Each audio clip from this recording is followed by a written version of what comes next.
nurturing space.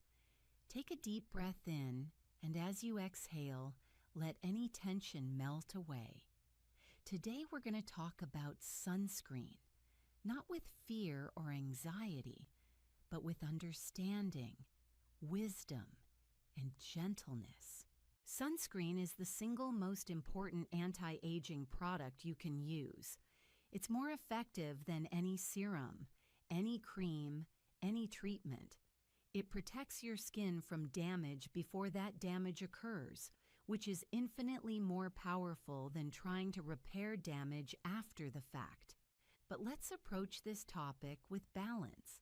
The goal isn't to make you afraid of the sun or to create anxiety around sun exposure. The sun provides vitamin D, supports your circadian rhythm, and contributes to your overall well-being. The goal is simply to protect your skin so you can enjoy the sun safely and sustainably throughout your life. Let's start by understanding what sunscreen actually protects you from. The sun emits different types of ultraviolet radiation. The two that affect your skin are UVA and UVB rays. Think of UVA as A for aging.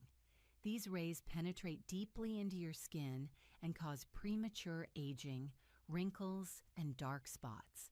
They're present all day long, every day, even when it's cloudy, even in winter. They can even penetrate through windows. UVB rays, B for burning, are the ones that cause sunburn. They're strongest during midday hours and in summer months. While UVA rays affect the deeper layers of your skin, UVB rays primarily affect the surface.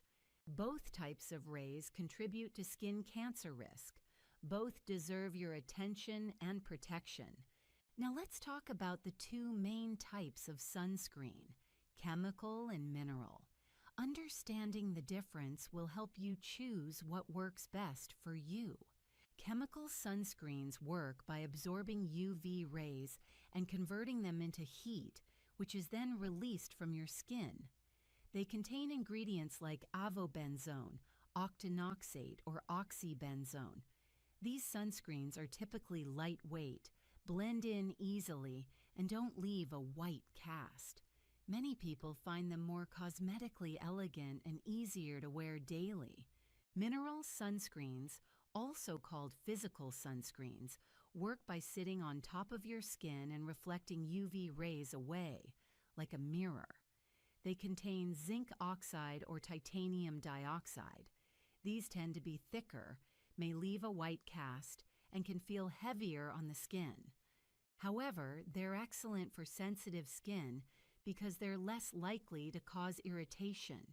Neither type is inherently better. Both can protect your skin effectively when used correctly. Choose based on your skin type, your preferences, and what you'll actually wear every single day. The best sunscreen is the one you'll use consistently. Let's talk about SPF, sun protection factor. You've seen these numbers on bottles: SPF 15, SPF 30, SPF 50.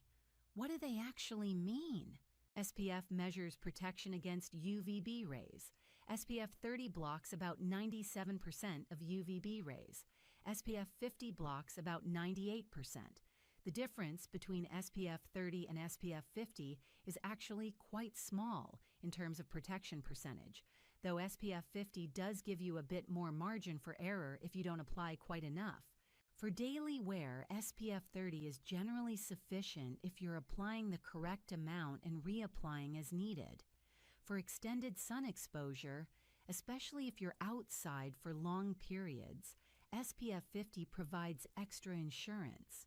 But here's the crucial point. SPF only measures UVB protection. To ensure you're also protected from UVA rays, look for sunscreens labeled broad spectrum. This means they protect against both UVA and UVB rays. Always choose broad spectrum sunscreen. Now let's address the most common mistake people make with sunscreen: not using enough. Most people apply only about 25% of the recommended amount, which means they're getting only a fraction of the stated protection. For your face alone, you need about a quarter teaspoon of sunscreen. That's more than you think. It's approximately 2 finger lengths of product squeezed onto your fingers. For your face and neck together, you need about a half teaspoon. This might feel like a lot, especially if you're used to using less, but this is the amount that was used in laboratory testing to achieve the SPF rating on the bottle. If you use less, you're not getting the stated protection. Apply your sunscreen as the last step of your morning skincare routine, after your moisturizer. If you're using a chemical sunscreen, wait about 15 minutes before sun exposure to allow it to absorb and activate. Mineral sunscreens work immediately upon application. Don't forget areas that are commonly missed: your ears, the back of your neck, your hairline, and the tops of your hands if they'll be exposed to sun. These areas show sun damage over time, just like your face does. Reapplication is essential. Sunscreen breaks down with sun exposure, with sweating, and with the simple passage of time. The general rule is to reapply every 2 hours when you're in the sun. If you're swimming or sweating heavily, reapply more frequently, even if your sunscreen is labeled water resistant. For daily wear when you're mostly indoors, 1 application in the morning is usually sufficient. But if you're spending time outdoors, by a window with direct sunlight, or if you're out during peak sun hours, reapplication becomes important. Many people wonder, what about vitamin D? It's true that your body produces vitamin D when your skin is exposed to UVB rays, and it's also true that sunscreen blocks UVB rays. This creates an understandable concern. Here's a balanced perspective. You need very little sun exposure to produce adequate vitamin D, typically just 10 to 15 minutes a few times a week with some skin exposed. Your hands and arms during a short walk can provide this. You'll also get some sun exposure on your face before you apply sunscreen in the morning, during reapplication gaps, and from incidental exposure throughout the day. If you're concerned about vitamin D levels, consider getting them checked by your doctor. If needed, supplementation is a safe, reliable way to maintain adequate vitamin D without compromising your skin's health. Let's talk about sunscreen and skin tone. Everyone needs sun protection, regardless of skin color. While darker skin has more natural melanin, which provides some inherent protection, it doesn't make you immune to sun damage or skin cancer. Darker skin tones can still experience hyperpigmentation, premature aging, and skin cancer from sun exposure.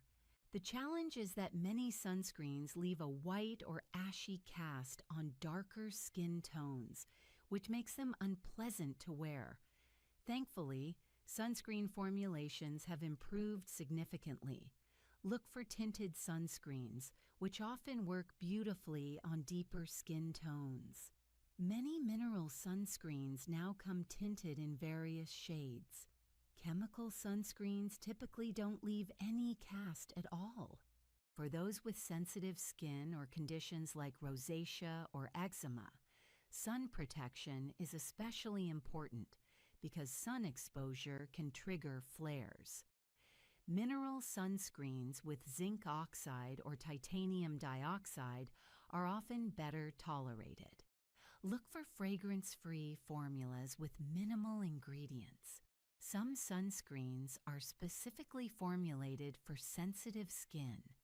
These are worth seeking out. If you wear makeup, you might wonder how to incorporate sunscreen.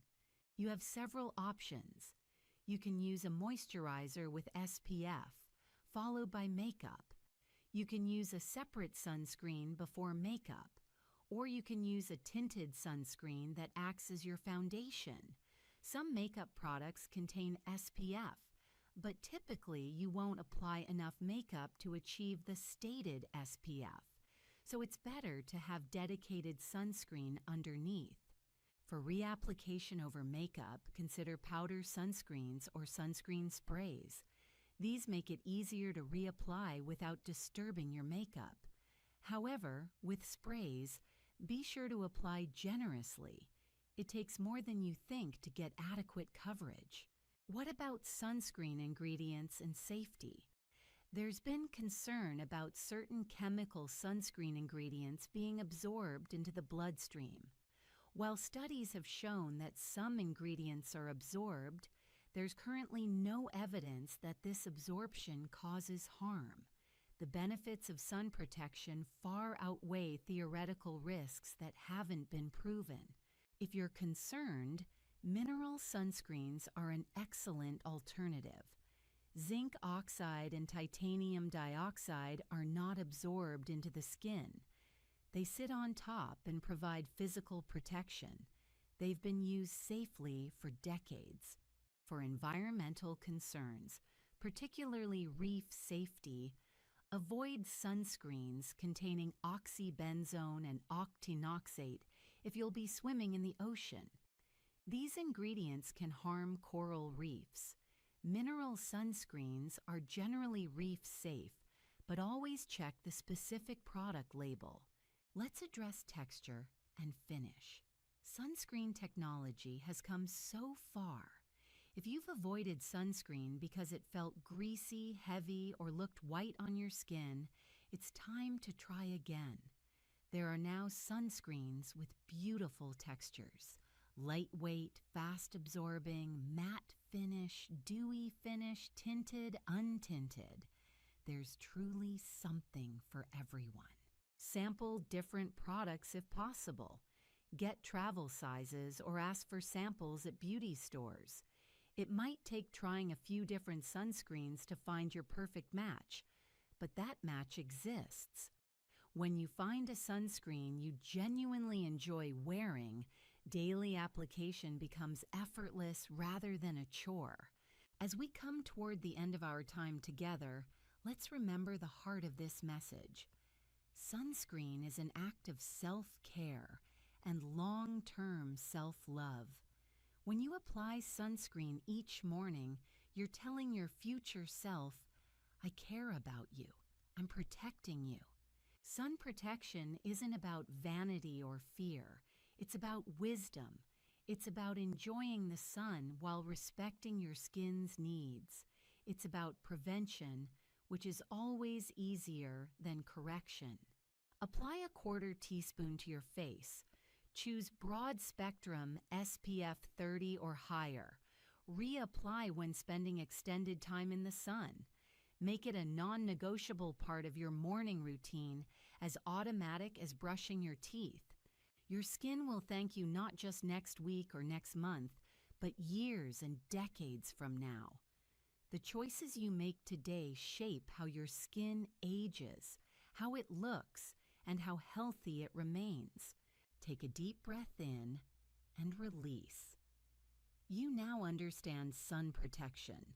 You know how to choose sunscreen and how to use it effectively. May your skin be protected, healthy, and cared for. May you enjoy clearer skin.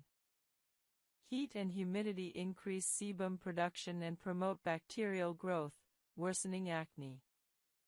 People living in tropical climates or hot, humid environments experience more significant acne than those in cool, dry climates. While you can't change your climate, understanding that heat worsens acne helps you implement compensatory strategies. Increase air conditioning use if possible. Use a humidifier in dry climates to prevent the skin barrier compromise that can paradoxically worsen acne. Keep skin cleaner during hot, humid times when sebum production is highest. Sweating creates moisture that promotes bacterial growth in pores. Athletes or people with active occupations experience acne worsening related to sweat. The solution is simple: shower immediately after sweating, change into clean clothes, and avoid touching your face during exercise. Exercise itself is beneficial for stress reduction and hormonal balance, so don't avoid it, just manage post-exercise hygiene properly. Friction from tight clothing, athletic equipment, or repetitive face touching, occupational hand-face contact, can trigger acne. Friction acne appears where contact occurs, under helmet straps, where backpack straps compress skin, on the jawline from phone contact. Wearing loose, breathable clothing, ensuring equipment is clean, and avoiding touching your face helps prevent friction acne. Occupational chemical exposure contributes to acne in certain professions. Workers in automotive, petrochemical, or metalworking industries' exposure to mineral oils, cutting fluids, and other chemicals experience acne, occupational acne. Wearing appropriate protective equipment, washing thoroughly after work, and changing out of contaminated clothing help prevent this exposure-related acne. Chlorine exposure worsens acne, particularly in swimmers. Chlorine is drying and irritating to acne-prone skin. Swimmers should rinse immediately after swimming to remove chlorine, wash hair to prevent chlorine transfer to facial skin, and use protective products before swimming if possible. Air pollution contains particulates and oxidative stressors that settle on skin, potentially worsening acne. People living in high-pollution areas experience more acne than those in low-pollution areas. While moving isn't feasible for most people, understanding pollution as a contributing factor helps. Using air purifiers indoors, minimizing outdoor time during high-pollution days, and thorough daily cleansing to remove particulates helps mitigate pollution effects. Secondhand smoke exposure contains numerous irritants and oxidative stressors. While not as significant as direct smoking, secondhand smoke exposure is associated with worse acne. Avoiding secondhand smoke exposure is beneficial. Stress from work, relationships, or other sources increases cortisol, promoting inflammation and acne. High-stress occupations correlate with worse acne. Implementing stress management is therefore essential. Exercise, meditation, adequate sleep, and time away from work all reduce work-related stress and its acne effects. Blue light from screens, phones, computers, tablets, may contribute to acne through unknown mechanisms, though evidence is still emerging. Some evidence suggests blue light increases inflammatory markers. Limiting screen time, using blue light filters on devices, and taking frequent breaks from screens might help, particularly for those with screen-heavy occupations. Hard water, high mineral content, may contribute to acne through various mechanisms. Installing a water softener or using a shower filter might help if you have very hard water, though evidence is limited. At minimum, thorough rinsing after cleansing ensures no mineral buildup remains. Tap water quality varies by location. Some tap water contains significant levels of chlorine or other chemicals potentially irritating to acne-prone skin. Using filtered water for rinsing after cleansing or using distilled water as a final rinse might help those with particularly sensitive skin. Hormonal disruption from endocrine-disrupting chemicals in products and the environment contributes to acne. Bisphenol A, BPA, and phthalates in some plastics can disrupt hormones. Using BPA-free bottles and containers, reducing plastic use, and choosing natural products when possible reduces exposure to potential endocrine disruptors.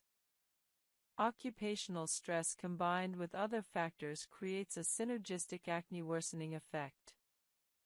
Someone working a stressful job in a hot, humid environment while wearing work clothing that causes friction experiences multiple acne-promoting factors simultaneously.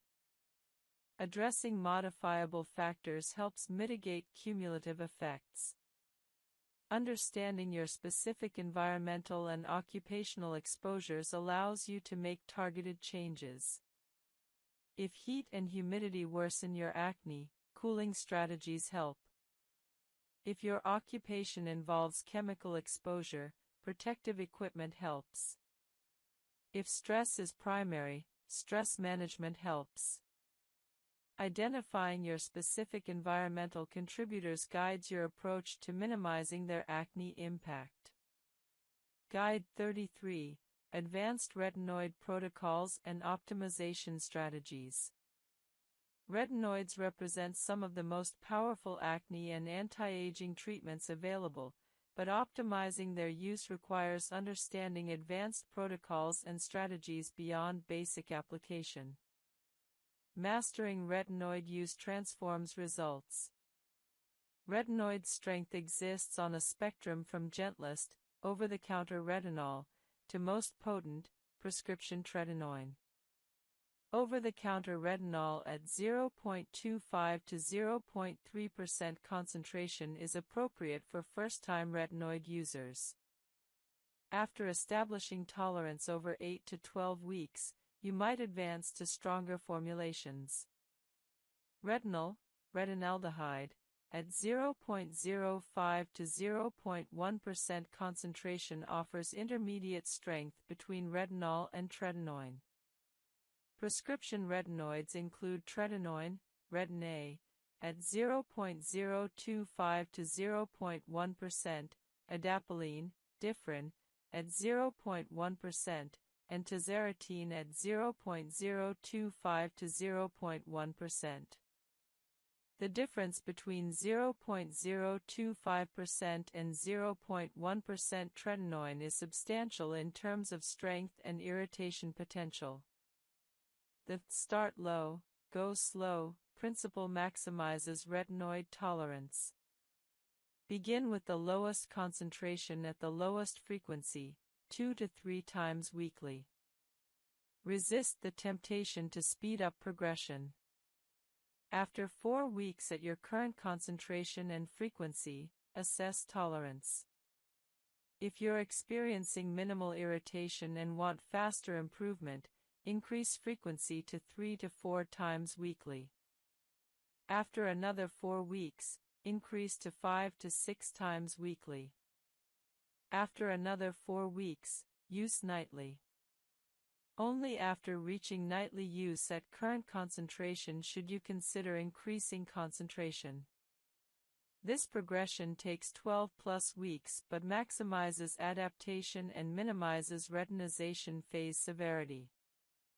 The retinization phase, temporary redness, dryness, peeling, and potential acne worsening, is unavoidable but manageable. Rather than viewing retinization as treatment failure, recognize it as adaptation to a powerful treatment. Welcome to this gentle, peaceful space. Let yourself settle in completely. Take a deep breath, filling your lungs fully, and then release it with a soft sigh. Allow any tension you're carrying to simply dissolve. Today we're going to explore the profound connection between your inner calm and your skin's inflammation, and how cultivating peace within can create peace on your skin. Inflammation is at the root of nearly every skin concern you might experience. Acne, redness, sensitivity, premature aging, rosacea, eczema. All of these involve inflammation at some level. While topical treatments have their place, there's a powerful truth that's often overlooked. Your emotional state directly influences inflammation throughout your body, including your skin. When you learn to stay calm, you literally reduce inflammation in your skin. This isn't mysticism or wishful thinking. This is biology. The connection between your mind and your skin is mediated by your nervous system, your immune system, and your hormones. These systems are in constant communication, and your emotional state is part of that conversation. Let's explore how this works and, more importantly, how you can use this knowledge to improve your skin. Let's begin by understanding what inflammation actually is and why it happens. Inflammation is your body's natural response to perceived threats, injury, infection, irritation, or stress. When your immune system detects a threat, it triggers an inflammatory response. Increased blood flow to the area, immune cells rushing to the scene, the release of inflammatory molecules called cytokines. In the short term, this is protective and healing. A cut on your skin becomes inflamed as your body works to prevent infection and repair the damage. This is acute inflammation, and it's beneficial. The problem arises with chronic inflammation, low-level, persistent inflammation that continues long after any real threat has passed. This chronic inflammation damages healthy tissues over time. In your skin, chronic inflammation breaks down collagen, impairs barrier function, triggers excessive oil production, creates sensitivity, and accelerates aging. It's the enemy of healthy skin. Here's where your emotional state enters the picture. When you're stressed, anxious, or emotionally agitated, your body perceives this as a threat. Your stress response activates, releasing cortisol and other stress hormones. These hormones trigger inflammatory pathways throughout your body. Your immune system shifts toward a pro-inflammatory state. This happens whether the stress is from a real physical danger or from worry about your to-do list. Your body responds to both with inflammation. Chronic stress means chronic inflammation. Day after day of elevated stress hormones keeps your entire system, including your skin, in an inflamed state. This manifests as reactive, sensitive skin that breaks out easily, heals slowly, and ages prematurely. Now consider the opposite state, calm. When you're genuinely calm, not suppressing emotions, but truly peaceful, your stress hormones decrease. Your parasympathetic nervous system activates. Anti-inflammatory processes engage. Your immune system shifts toward balance. Inflammatory markers in your blood decrease. This internal shift manifests externally in your skin as reduced redness, fewer breakouts, better healing, and improved overall health. Let's explore the specific ways that emotional agitation creates skin inflammation. First, stress hormones, particularly cortisol, directly increase inflammation. Cortisol triggers the release of pro-inflammatory cytokines. These molecules create and sustain inflammatory reactions throughout your body. In your skin, this inflammatory cascade can trigger or worsen conditions like acne, rosacea, psoriasis, and eczema. Second, stress disrupts your gut microbiome, and your gut health directly affects your skin. When you're stressed, your digestion suffers. Your gut becomes more permeable, allowing inflammatory molecules to enter your bloodstream. This systemic inflammation affects your entire body, including your skin. The gut-brain-skin axis is a real and powerful connection. Third, stress impairs your skin's barrier function. Your skin barrier is your first line of defense against irritants and allergens. When stress hormones weaken this barrier, your skin becomes more vulnerable to inflammatory triggers. Things that wouldn't normally bother your skin suddenly cause reactions. Fourth, stress affects your sleep, and poor sleep increases inflammation. During deep sleep, your body performs essential repair and regeneration, including reducing inflammation. When stress disrupts your sleep, you lose this crucial anti-inflammatory recovery period, and inflammation accumulates. Fifth, stress often leads to behaviors that increase skin inflammation, touching your face, picking at skin, neglecting your skincare routine, eating inflammatory foods for comfort, or overusing harsh products in an attempt to fix stress-induced breakouts. These behaviors compound the direct inflammatory effects of stress itself. Now let's explore how staying calm actively reduces inflammation and heals your skin. When you cultivate genuine calm through meditation, breathing practices, mindfulness, or any method that truly settles your nervous system, you activate powerful anti-inflammatory mechanisms. Your stress hormone levels decrease. Your body releases anti-inflammatory molecules. Your immune system rebalances. Blood flow improves, delivering healing nutrients to your skin while removing inflammatory waste products. Your sleep improves, allowing more complete repair and inflammation resolution.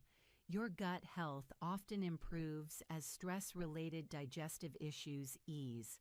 Your skin's barrier function strengthens as stress hormones stop undermining it. You make better choices about skincare and lifestyle because you're operating from a place of clarity rather than anxiety. The visible effects can be remarkable. Redness decreases, reactive skin calms down, breakouts reduce in frequency and severity, healing accelerates. Your skin simply looks and feels healthier, often without changing any topical products. So how do you cultivate calm in a way that actually reduces inflammation rather than just suppressing stress temporarily? First, understand that true calm isn't the same as distraction or numbing. Scrolling social media, watching television, or having a drink might temporarily take your mind off stress, but they don't actually shift your nervous system into a calm state. In fact, some of these activities can increase agitation. True calm comes from practices that genuinely activate your parasympathetic nervous system and allow your body to release held tension. Meditation is one of the most powerful tools for reducing inflammation through calming the mind. You don't need elaborate techniques. Simply sitting quietly, focusing on your breath, and gently returning your attention to your breath whenever your mind wanders. This simple practice, done regularly, reduces stress hormones, lowers inflammatory markers in your blood, and creates a baseline of greater calm in your life. Start with just 5 or 10 minutes daily. Sit comfortably, close your eyes if that feels right, and breathe naturally while observing your breath. When thoughts arise, and they will, don't judge them or yourself. Simply notice and return your attention to breathing.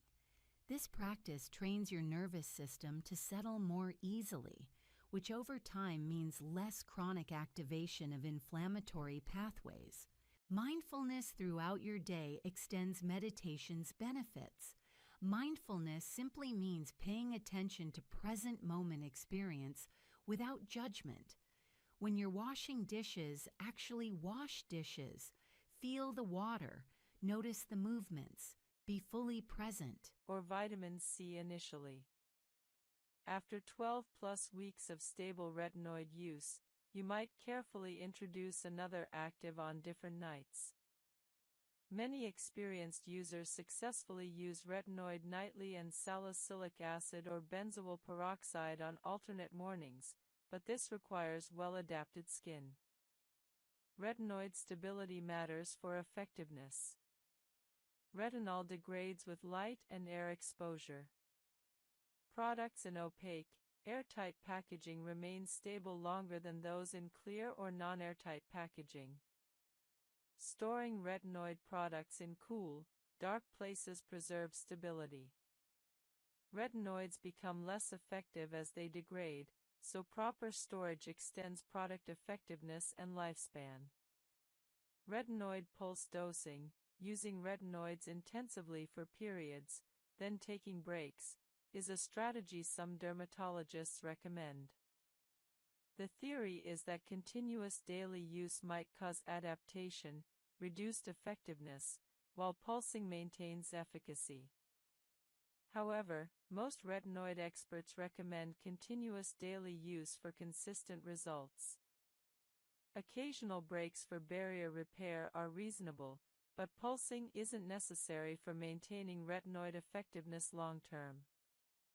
Combination retinoid protocols use multiple retinoids simultaneously for enhanced benefit.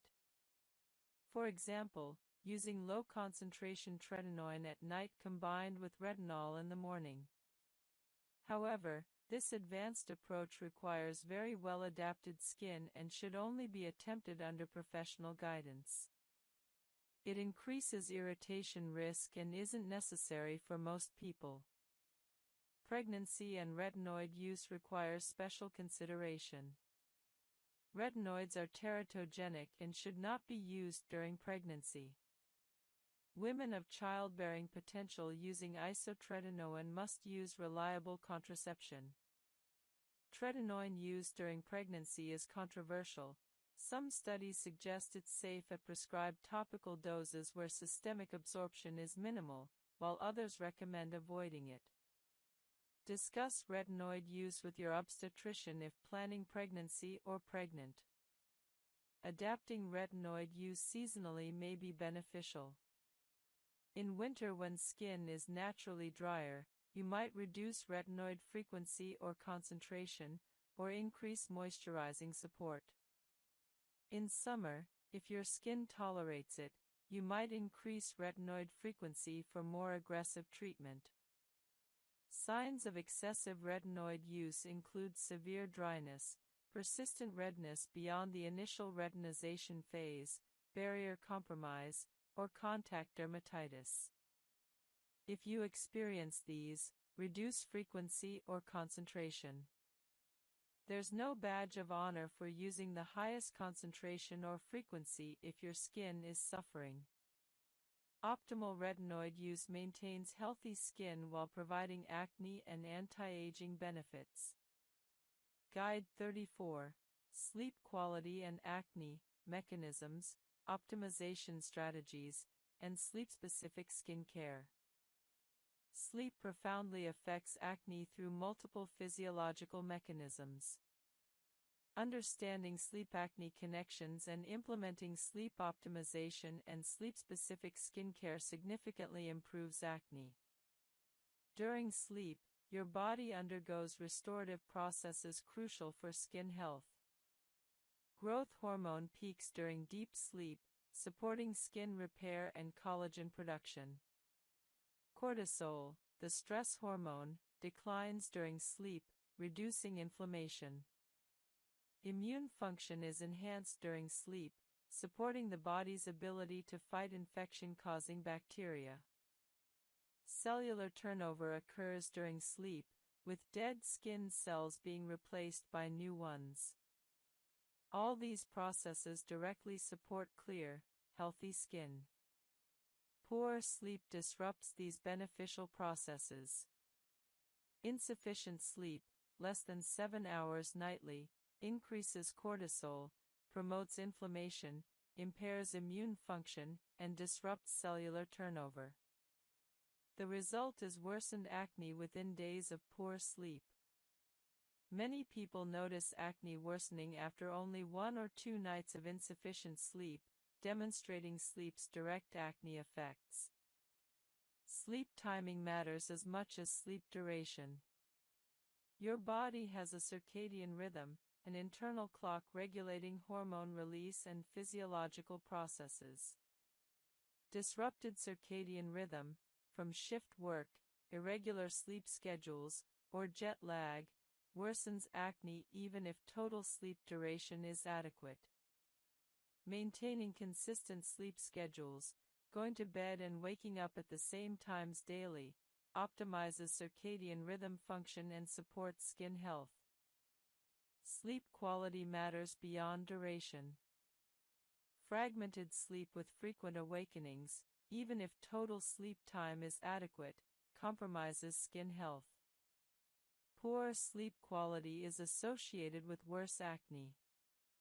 Improving sleep quality requires addressing sleep disruptions through sleep hygiene optimization. Sleep position might influence acne through mechanical and bacterial mechanisms. Sleeping on your back avoids facial contact with pillows and your hands, reducing friction acne and bacterial transfer to your face. Sleeping on your side or stomach involves prolonged face pillow contact, increasing friction and bacterial exposure. However, changing sleep position is difficult if you're not accustomed to it. If you naturally sleep on your side or stomach, prioritize other acne management strategies rather than forcing an uncomfortable sleep position change. Pillowcase cleanliness significantly impacts acne.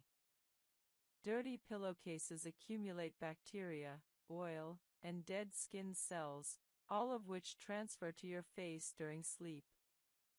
Some dermatologists recommend changing pillowcases every 2 to 3 days for acne-prone individuals. Alternatively, sleeping on a clean towel over your pillowcase and changing the towel daily is effective and economical.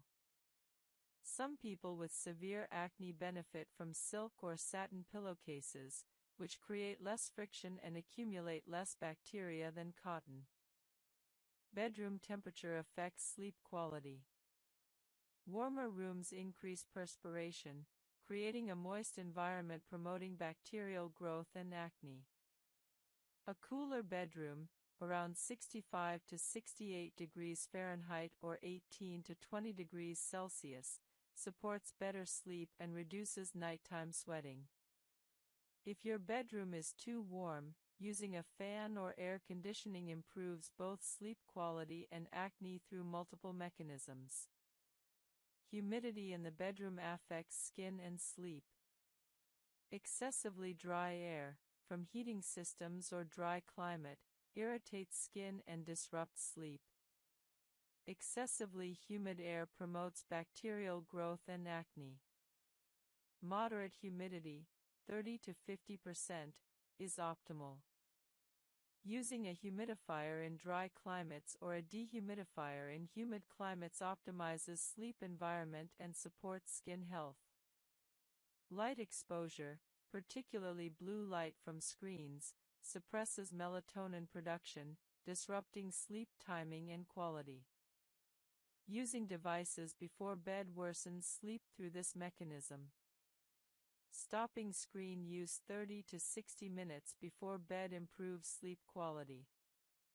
Using blue light filters on devices if evening screen use is unavoidable provides some protection. Caffeine and alcohol intake timing affects sleep quality. Caffeine consumed in the afternoon or evening disrupts sleep onset and quality. Alcohol consumption in the evening worsens sleep quality even though it might initially make you drowsy. Avoiding caffeine after 2 p.m. and limiting evening alcohol consumption improves sleep. Exercise supports both sleep quality and acne management through multiple mechanisms. Regular aerobic exercise, 30 minutes, 5 times weekly, improves sleep quality, reduces stress, regulates hormones, and improves acne. However, exercising too close to bedtime, within 3 hours, might disrupt sleep. Exercising earlier in the day optimizes both sleep and acne benefits. Sleep-specific skincare involves protective measures during sleep. Applying a heavy, occlusive moisturizer or night cream before bed protects skin during nighttime and supports barrier health. Night creams are often richer than daytime moisturizers because you don't need to worry about appearance or mattifying for makeup. Overnight hydrating masks provide common initially, particularly when starting retinoids or high-concentration treatments. Mild redness that resolves within a few hours is normal. Severe, persistent redness suggests your treatment is too strong. Reduce frequency or concentration. Use the sandwich method to reduce irritation. Apply soothing products like aloe vera or Centella asiatica. If redness persists despite these measures, discontinue the treatment temporarily and consult your dermatologist. UV sensitivity occurs with retinoids, chemical exfoliants, and some other treatments. This doesn't necessarily mean you'll burn easily, but your skin is more susceptible to sun damage. Use SPF 30+ sunscreen daily, reapply every 2 hours if outside, and seek shade during peak sun hours. Wear protective clothing and hats if possible. This is non-negotiable when using photosensitizing treatments. Purging is temporary worsening of acne when starting certain treatments, particularly retinoids and strong exfoliants. Purging occurs as the treatment brings impurities to the skin surface and accelerates cellular turnover. Purging is usually a positive sign that your treatment is working, though it's unpleasant. Purging typically lasts 1 to 2 weeks but can persist up to 4 weeks. If purging lasts beyond 4 weeks or becomes unbearable, discontinue the treatment and consult your dermatologist. Contact dermatitis, allergic reaction, to products appears as itching, rash, or swelling. This is different from typical irritation. If you develop contact dermatitis, discontinue the product immediately. Identify the specific ingredient causing the reaction and avoid it in future products. Common allergens include benzoyl peroxide, sulfur, and certain plant extracts. Hormonal side effects may occur with spironolactone or oral contraceptives. Dizziness, lightheadedness, menstrual irregularities, and breast tenderness are possible. Report any concerning symptoms to your healthcare provider. Regular blood tests ensure your potassium levels and kidney function remain healthy if taking spironolactone.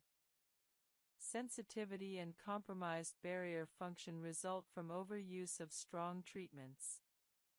Your skin feels tight, uncomfortable, and is reactive to previously tolerated products.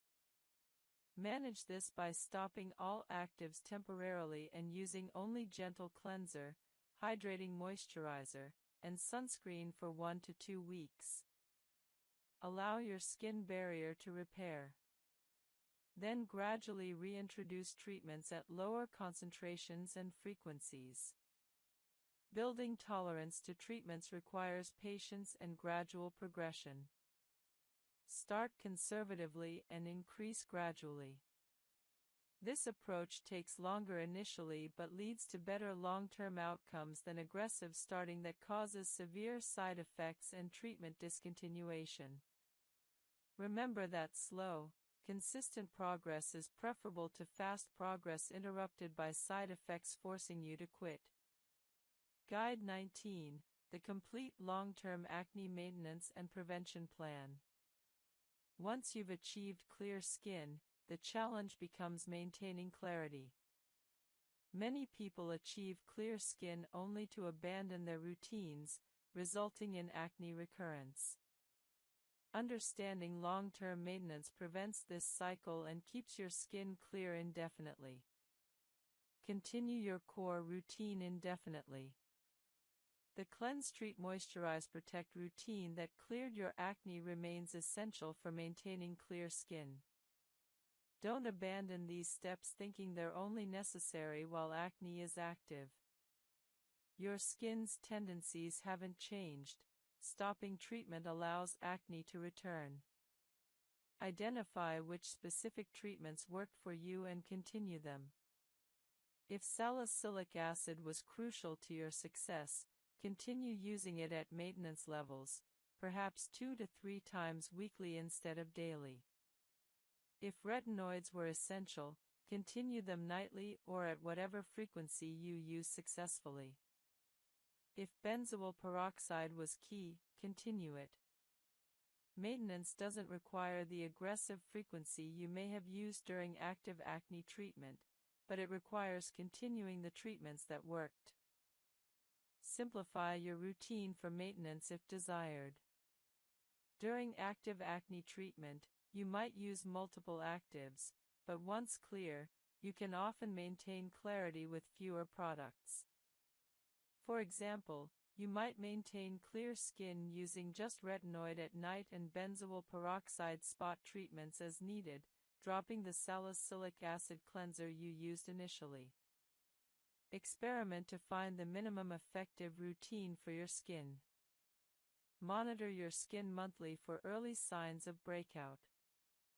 Catching pimples at the very first sign and treating them aggressively prevents them from developing fully. Many people can prevent significant breakouts through early intervention with spot treatments when they notice the first small bumps. Keep your skincare routine on hand. Never run out of your essential treatments. Having spare bottles ensures you never skip treatments due to product unavailability. Some people order backup products when their current product is half empty, ensuring continuity. Identify your acne triggers through your skincare journal. Did acne worsen during stressful periods? After consuming certain foods? During certain times of your menstrual cycle? After skipping your routine? After trying new products? Understanding your personal triggers allows you to implement preventative strategies. If you identify stress as a trigger, prioritize stress management. If certain foods worsen acne, avoid them. If hormonal cycling causes breakouts, prepare in advance with more aggressive treatment during high-risk times. Seasonal adjustments may be necessary. Some people experience worse acne in summer, increased heat, humidity, sun exposure, or winter, dry air, heating systems. Adjust your routine seasonally, perhaps more frequent use of oil control treatments in summer, more aggressive moisturizing in winter. This flexibility maintains clear skin year-round. Maintain the lifestyle habits that support clear skin. Continue stress management, adequate sleep, regular exercise, healthy diet, and hydration. Don't revert to poor habits thinking your clear skin is permanent and won't be affected. Lifestyle factors remain important indefinitely. Schedule regular dermatology visits even after achieving clear skin. Annual checkups allow your dermatologist to assess your maintenance routine, adjust treatment if necessary, and catch any skin concerns early. Regular professional oversight prevents complications and ensures your long-term skin health. Handle occasional breakouts strategically. Everyone experiences occasional breakouts despite perfect routines, a particularly stressful period, new product irritation, or unknown trigger can cause isolated pimples. Treat these immediately with appropriate spot treatments. Don't allow occasional breakouts to discourage you into abandoning your routine. If you notice increasing breakouts despite consistent routine, assess what has changed. New products, increased stress, dietary changes, hormonal changes. Identifying changes allows you to troubleshoot. Sometimes a simple adjustment, returning to a previous moisturizer, increasing stress management, or addressing dietary changes, restores clarity. For women, track your menstrual cycle and acne patterns indefinitely. If hormonal patterns are evident, you can prepare in advance during high-risk times with more aggressive treatment or preventative actions. Update your routine periodically based on new information. Skincare science evolves. New evidence-based ingredients and treatments emerge. While your core routine remains consistent, you might incorporate new additions. For example, if you weren't using sunscreen consistently but learn about new photostable sunscreen formulations, adding a good sunscreen enhances your results. However, don't constantly change your routine chasing new trends. Consistency matters far more than having the newest products. Have a plan if major breakout recurs. If despite your best efforts you experience significant acne recurrence, don't panic or feel you've failed. Contact your dermatologist to identify what changed and resume professional treatment if necessary. Sometimes life circumstances. Welcome and breathe. Let yourself settle into stillness. Today we're exploring how physical movement and exercise benefit your skin in remarkable ways. When you think about exercise, you might think about cardiovascular health, weight management, or muscle strength. But exercise also profoundly affects your skin's health and appearance in ways you might not realize. Let's understand what happens to your skin when you exercise regularly. First, and most significantly, exercise improves circulation throughout your body, including to your skin. When you exercise, your heart pumps faster, delivering oxygen-rich blood to all your tissues. Your skin receives more oxygen and nutrients through this increased blood flow. This nourishes your skin cells from within, supporting their function and vitality. Enhanced circulation also means better waste removal. Your skin cells, like all cells, produce metabolic waste products. Good blood flow carries these waste products away more efficiently. This internal cleansing contributes to clearer, healthier-looking skin. That glow you notice after exercise isn't just perspiration. It's increased blood flow, bringing color and vitality to your face. This natural flush is the look of well-nourished skin. Exercise reduces stress, and as we've discussed, stress significantly affects skin health. When you exercise, your body releases endorphins, natural mood elevators that help you feel good. At the same time, exercise helps lower cortisol levels. Remember, cortisol is a stress hormone that increases oil production, breaks down collagen, and promotes inflammation. By managing stress through exercise, you're indirectly protecting and improving your skin.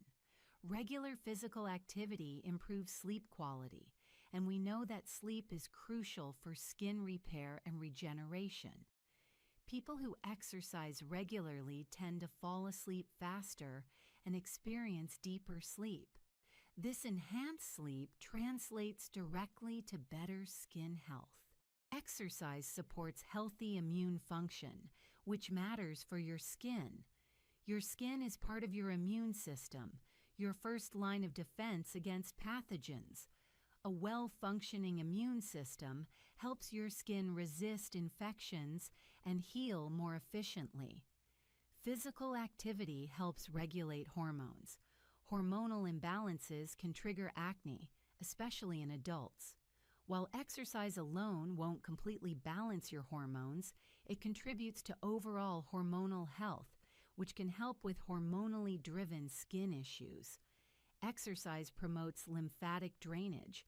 Your lymphatic system removes toxins and waste from your body, but unlike your circulatory system, it doesn't have a pump. It relies on muscle movement to function. When you exercise, especially with activities that involve bouncing or dynamic movement, you're helping your lymphatic system move fluids and eliminate waste. This can reduce puffiness and support overall detoxification. Now let's discuss sweating, because many people wonder whether sweating is good or bad for skin. Sweating during exercise is natural and actually beneficial in several ways. Sweat helps regulate your body temperature. Through your pores, sweat brings some impurities to the surface, which can contribute to clearer skin when you cleanse properly afterward. Sweat also contains antimicrobial peptides that can help fight bacteria on your skin's surface. However, leaving sweat on your skin for extended periods can cause problems. Sweat mixed with bacteria and oil can clog pores and potentially trigger breakouts, especially if you're acne-prone. This is why post-workout skincare is important. Here's how to care for your skin around exercise. Before exercising, remove makeup if you're wearing any, especially heavy foundation. Makeup can mix with sweat and oil, clogging your pores. If you must wear something, choose a light, mineral-based sunscreen if exercising outdoors, or go barefaced if exercising indoors. During exercise, avoid touching your face. Gym equipment, yoga mats, and your own hands carry bacteria that you don't want to transfer to your face. Bring a clean towel to pat away excess sweat rather than wiping with your hands. After exercising, cleanse your face as soon as reasonably possible. You don't need to rush, but don't leave sweat sitting on your skin for hours. Use your regular gentle cleanser. Wash your face thoroughly but gently, then apply your usual moisturizer. If you exercise in the morning, follow with sunscreen before going about your day. If you shower after exercising, that's ideal. Cleanse your face in the shower, along with washing your body to remove sweat and bacteria from your skin. Use lukewarm water rather than very hot water, which can be drying. Change out of sweaty workout clothes promptly. If you're prone to body acne, leaving tight, sweaty clothing against your skin can exacerbate the problem. Keep body skin clean and allow it to breathe. Let's talk about specific types of exercise and their benefits for skin. Cardiovascular exercise. Running, cycling, swimming, dancing, brisk walking gets your heart rate up and significantly improves circulation. This is particularly beneficial for that healthy glow and for delivering nutrients to your skin cells. Aim for at least 150 minutes of moderate cardio per week for overall health benefits, including skin health. Strength training builds muscle and bone density, and it also supports skin health. Resistance exercise promotes growth hormone production, which supports tissue repair, including skin repair. It also improves insulin sensitivity, which can help with acne management for some people. Yoga combines physical movement with stress reduction and mindfulness. Certain poses, especially inversions where your head is below your heart, temporarily increase blood flow to your face. The stress reduction benefits of yoga significantly support skin health. The focus on breathing in yoga enhances all the benefits we discussed in our breathing session. Outdoor exercise provides vitamin D from sun exposure with proper sun protection, fresh air, and often a mood boost from being in nature. However, protect your skin appropriately with sunscreen if you'll be outside for more than just a few minutes, especially during peak sun hours. Whatever form of exercise you choose, consistency matters more than intensity. Regular moderate exercise provides more cumulative benefits than occasional intense workouts. Find activities you genuinely enjoy so you'll maintain them long term. Now let's address some concerns people have about exercise and skin. Will exercise make me break out? Not directly. Exercise itself doesn't cause acne. However, the combination of sweat, bacteria, and oil left on skin, along with tight clothing or headbands creating friction, can trigger breakouts in susceptible individuals. Proper cleansing after exercise prevents this. Will outdoor exercise age my skin? Not if you use sun protection. Yes, UV exposure ages skin, but you can exercise outdoors safely with appropriate sunscreen. The benefits of outdoor exercise often outweigh the risks when you're protecting your skin properly. Can too much exercise harm my skin? Extreme endurance exercise, especially when combined with inadequate nutrition and chronic stress, can potentially affect your skin negatively. But moderate regular exercise is universally beneficial. Listen to your body and maintain balance. Will exercise help my specific skin condition? For acne, regular exercise can help through stress reduction and hormonal regulation, though proper cleansing is essential. For conditions like eczema or rosacea, you'll want to be mindful of overheating and sweating, which can trigger flares. Exercise in cooler environments, stay hydrated, and cleanse gently afterward. Generally, the systemic benefits of exercise support skin health even for those with specific conditions. And lifestyle optimization become increasingly important during menopause. Pregnancy acne occurs in some pregnant women due to hormonal changes. Treatment options are limited during pregnancy because many acne medications are contraindicated. Isotretinoin is absolutely contraindicated due to severe teratogenic effects. Retinoids are generally avoided. Oral antibiotics like doxycycline are contraindicated. Spironolactone is contraindicated due to potential effects on male fetus development. Safe treatment options during pregnancy include topical benzoyl peroxide, topical azelaic acid, topical salicylic acid, though large-scale systemic absorption is theoretically possible with large area application, and it's best used sparingly, and possibly topical clindamycin. Most women manage pregnancy acne with these limited options, prioritizing safety. Some pregnant women actually experience improvement in acne due to pregnancy hormonal changes, while others experience worsening. Postpartum acne sometimes occurs as hormones shift again after delivery. This usually resolves within several months, though if breastfeeding is occurring, some hormonal factors may persist. Standard acne treatments are generally safe while breastfeeding, though some medications require careful consideration. Discuss specific medications with your healthcare provider if treating acne while breastfeeding. Age-related changes in acne treatment tolerance are important. Adolescent skin is generally very resilient and tolerates aggressive treatment well.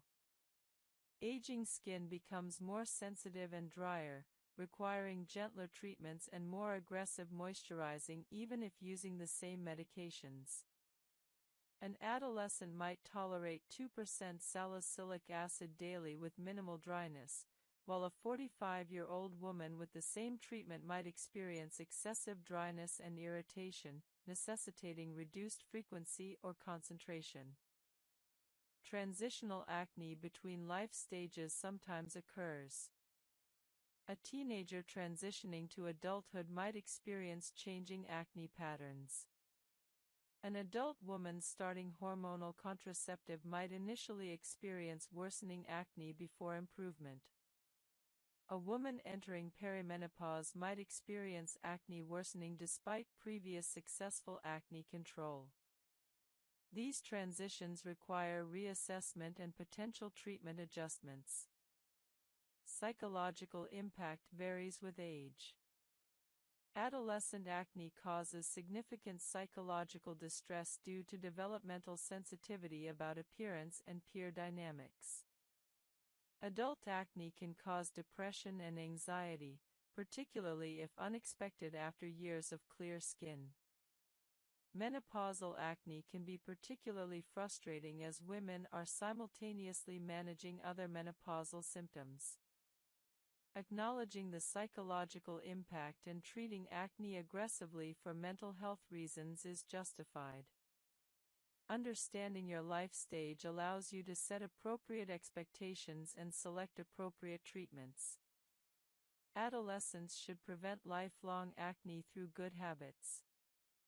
Adults should identify contributing factors, stress, hormones, products, specific to their life circumstances. Menopausal women should recognize acne as a normal menopausal symptom and pursue appropriate treatment. Pregnant women should prioritize safety while still treating acne to maintain mental health. Postpartum women should understand that acne often resolves as hormones stabilize. Guide 26.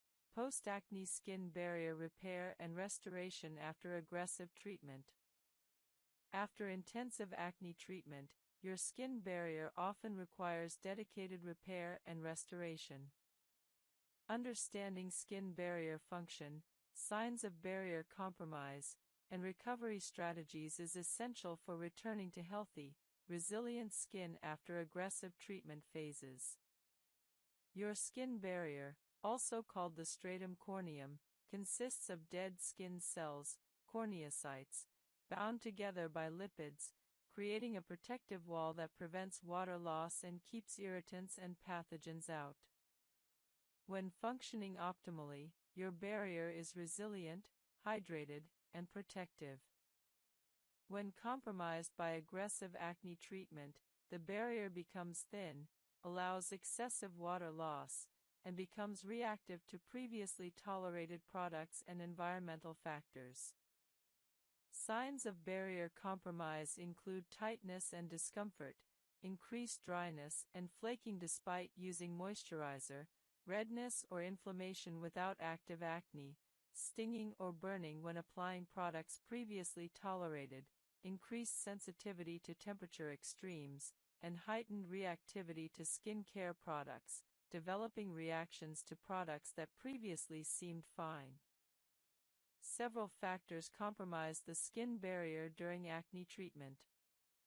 Multiple chemical exfoliants, salicylic acid, glycolic acid, used simultaneously strip away protective lipids excessively.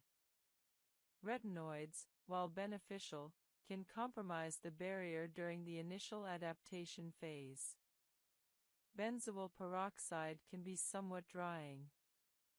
Hot water and harsh cleansing compromise the barrier. Excessive sun exposure damages barrier function. The cumulative effect of multiple treatments or very aggressive single treatments overwhelms the barrier's ability to maintain function. Barrier repair requires specific approaches different from standard acne skincare. The goal shifts from treating acne to restoring skin health. This recovery phase typically lasts 2 to 4 weeks but can take longer with severe barrier compromise. The first step in barrier repair is stopping all unnecessary irritants. This means discontinuing strong actives temporarily. Stop salicylic acid, benzoyl peroxide, and retinoids. Stop chemical exfoliants. Stop high-concentration vitamin C or other potentially irritating ingredients. Use only gentle, basic skin care during the recovery phase. Gentle cleansing becomes paramount. Use only lukewarm or cool water with a very gentle, minimal cleanser or even just water cleansing. Avoid all manipulation or massage of the skin. Pat dry gently, don't rub. Minimize cleansing time, wash quickly and gently rather than scrubbing or massaging. Lipid-rich moisturizing is essential. Your barrier needs ceramides, cholesterol, and fatty acids. Moisturizers containing these lipids support barrier repair. Apply moisturizer to slightly damp skin immediately after cleansing to lock in hydration. Use generous amounts, don't skimp on moisturizer during barrier repair. Many people find that using moisturizer 3 to 4 times daily during barrier repair accelerates recovery compared to twice daily application. Humectant-rich products maintain skin hydration. Ingredients like hyaluronic acid, glycerin, and squalane draw water into the skin, supporting hydration during barrier repair. Many hydrating serums or essences contain these ingredients. Apply these before your moisturizer to layer hydration. Some people benefit from occlusive products during barrier repair. An occlusive final layer locks moisture into skin. Facial oils, jojoba, squalane, or balms create an occlusive layer over your moisturizer. This is particularly helpful at night when you're not exposed to environmental stressors. Centella asiatica, SACA, is a botanical ingredient that supports skin barrier repair through multiple mechanisms. It strengthens the barrier, reduces inflammation, and promotes skin resilience. Many products now contain SACA for its barrier-supportive properties. Using a SACA-containing product during barrier repair can accelerate recovery. Avoid all environmental stressors during barrier repair. Don't expose skin to extreme temperatures, hot showers, very cold weather. Use a humidifier to maintain ambient humidity, as dry air worsens barrier compromise. Avoid air conditioning when possible, it's drying, or use a humidifier to counteract its effects. Protect skin from sun exposure. Wear sun protection even though you're not using UV sensitizing treatments. Avoid actives and potential irritants completely during barrier repair. This means no vitamin C, no niacinamide in high concentrations, no peptides, no strong antioxidants. Even gentle ingredients might irritate severely compromised skin. Stick to cleanse, hydrate, moisturize, protect as your only routine.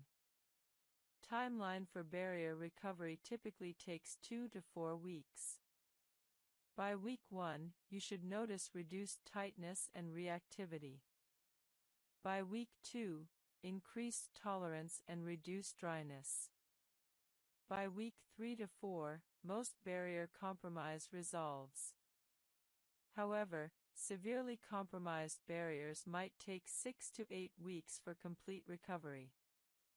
During barrier recovery, you can still protect your skin from future acne. Using SPF 30+ sunscreen is essential and doesn't compromise recovery. In fact, it supports it by protecting your recovering skin. Sunscreen should be your only active product during this phase. Once your barrier has recovered, you're comfortable, no longer experiencing tightness or reactivity, and your skin feels resilient again, you can gradually reintroduce active treatments. However, do so carefully and at lower concentrations and frequencies than you used before. For example, if you were using 2% salicylic acid daily before barrier compromise, restart with 0.5% salicylic acid 2 to 3 times weekly. Build up slowly. Reintroduce treatments one at a time, waiting at least 1 to 2 weeks between introducing new actives.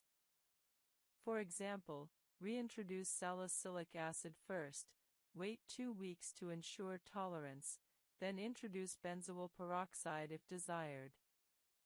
This sequential approach prevents recompromising your barrier. The barrier repair phase teaches valuable lessons about acne treatment. It emphasizes that more aggressive treatment isn't always better. Often, moderate treatment applied consistently yields better long-term results than aggressive treatment causing barrier compromise requiring recovery phases. Maintaining a healthy barrier improves overall skin health and can actually improve acne outcomes by supporting skin function. Some people find that once their barrier recovers, they can maintain clear skin with gentler treatment than they used before barrier compromise. For example, someone might have needed 2% salicylic acid daily and benzoyl peroxide to control acne, but after barrier recovery and switching to gentler 0.5 to 1% salicylic acid with retinol, these are often effective for mild to moderate acne.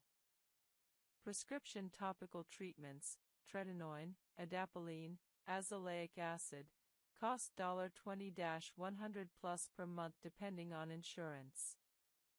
Generic versions are often affordable, brand name versions cost more. Oral antibiotics, doxycycline generic, cost $10 to $30 per month typically, making them affordable. Oral isotretinoin can be expensive, $200-500 plus per month, even though the generic is relatively affordable. However, insurance typically covers isotretinoin for severe acne, bringing costs down significantly. Without insurance, isotretinoin can be prohibitively expensive. Spironolactone generic is inexpensive, $10 to $30 per month, making it affordable. Oral contraceptives for hormonal acne range from $20-100 plus monthly without insurance, though many are quite affordable. Insurance typically covers at least some options.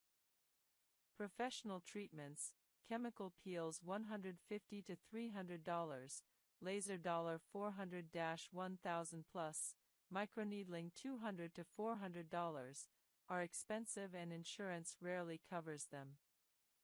However, they might be worth pursuing if home treatment's insufficient. Insurance coverage varies widely. Some insurances cover prescription acne treatments generously while others cover minimally. Checking your insurance coverage for your specific treatments helps plan. Dermatology visits cost $100-300 plus without insurance. Some dermatologists offer sliding scale fees for uninsured patients. Community health centers often provide affordable dermatology care. Affordable acne management strategies. Start with over-the-counter treatments, use generic prescription medications if needed, ask dermatologists about patient assistance programs for expensive medications, consider community health center dermatology if cost is barrier, check insurance coverage before treatments. Many effective acne treatments are affordable. Cost shouldn't prevent access to basic acne treatment, though advanced professional treatments may be limited by budget. Guide 74. Traveling with acne and maintaining treatment consistency. Travel disrupts routines and changes in water, climate, and environment sometimes affect acne. Planning ahead helps maintain acne treatment consistency while traveling.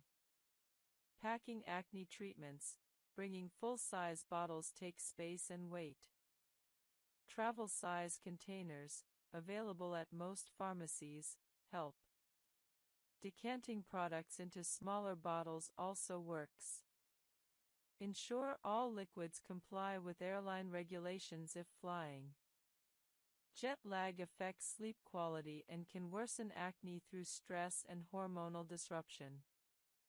Prioritizing sleep adjustment and jet lag management helps minimize acne worsening from travel. Different water quality in travel destinations affects skin. Hard water or heavily chlorinated water might irritate skin. Using bottled water for rinsing face, or adapting cleansing to account for different water, helps minimize water-related skin issues. Different climates affect acne. Traveling to humid climates from dry climates or vice versa might temporarily worsen acne as skin adjusts. Using moisture-appropriate products for the destination climate helps. Stress from travel worsens acne. Stress management during travel, exercise, meditation, sleep prioritization helps manage stress-related acne worsening. Maintaining routine is important. Even if traveling, continuing your acne treatment routine helps maintain clarity. Making treatment part of your travel routine, like packing it with toiletries, helps ensure consistency. Some travelers experience travel acne from new environments, water, or stress despite normally clear skin. Understanding this is temporary and will resolve upon return helps maintain perspective. Professional treatments aren't practical while traveling. Continuing topical treatments and avoiding new triggering factors is realistic goal during travel. If traveling long-term, weeks or months, establishing local dermatology care if treatments need refilling helps maintain continuity. Guide 75, Acne in Specific Professions, Pilots, Surgeons, Healthcare Workers, and Others. Certain professions have acne-promoting environmental factors. Understanding profession-specific acne factors allows appropriate prevention. Pilots and flight crew experience repeated altitude changes, cabin air pressure, dry air, and frequent travel jet lag, all acne-promoting factors. Additionally, time zone changes disrupt sleep and stress levels. These workers benefit from aggressive acne prevention and hydration strategies. Surgeons and healthcare workers wear masks for prolonged periods, creating occlusion and friction-related acne under masks. The pandemic increased mask-related acne awareness. Prevention includes mask breaks when possible, changing masks frequently, keeping skin under mask clean and dry, and using non-comedogenic products.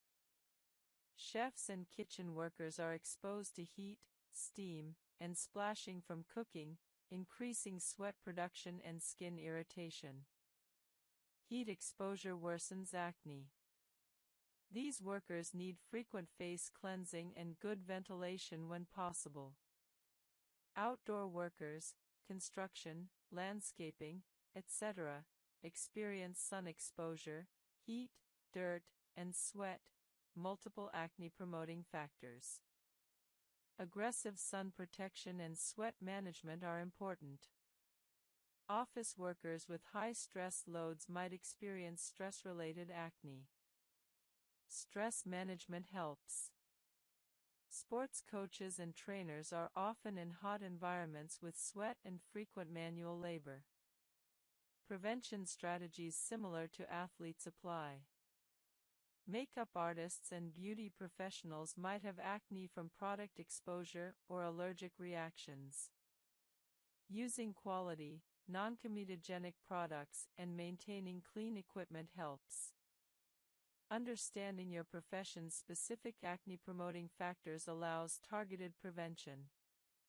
Many occupational acne factors can't be eliminated, can't stop wearing masks as healthcare worker, can't avoid heat as chef, but adapting treatments and prevention to account for occupational factors helps maintain clarity. Guide 76, Acne Myths and Misconceptions, Separating Fact from Fiction. Numerous myths about acne cause misinformation and sometimes harm. Understanding common myths helps you avoid misinformation affecting your treatment. Myth: acne results from poor hygiene. Fact: acne isn't caused by dirty skin or poor hygiene. Gentle cleansing is important, but over-cleansing worsens acne. Acne results from follicular occlusion, sebum production, bacteria, and inflammation, not dirty skin. Myth: chocolate causes acne. Fact: chocolate itself doesn't cause acne. However, high-sugar foods, which chocolate often contains, might worsen acne in some individuals through blood sugar and insulin effects. Myth: greasy foods cause acne. Fact: eating fatty foods doesn't directly cause acne through dietary fat transfer to skin. Excess calories from any source might contribute to inflammation and acne, but greasy foods specifically aren't acne-causing. Myth: acne will go away on its own eventually. Fact: some acne improves with age, but many people experience persistent acne requiring treatment. Waiting for spontaneous resolution wastes years. Myth: toothpaste treats acne. Fact: toothpaste isn't appropriate for acne and contains irritating ingredients.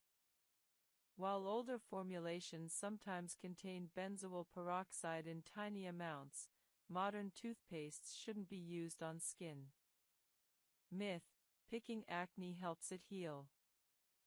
Fact: picking worsens acne, spreads bacteria, increases inflammation, and dramatically increases scarring risk.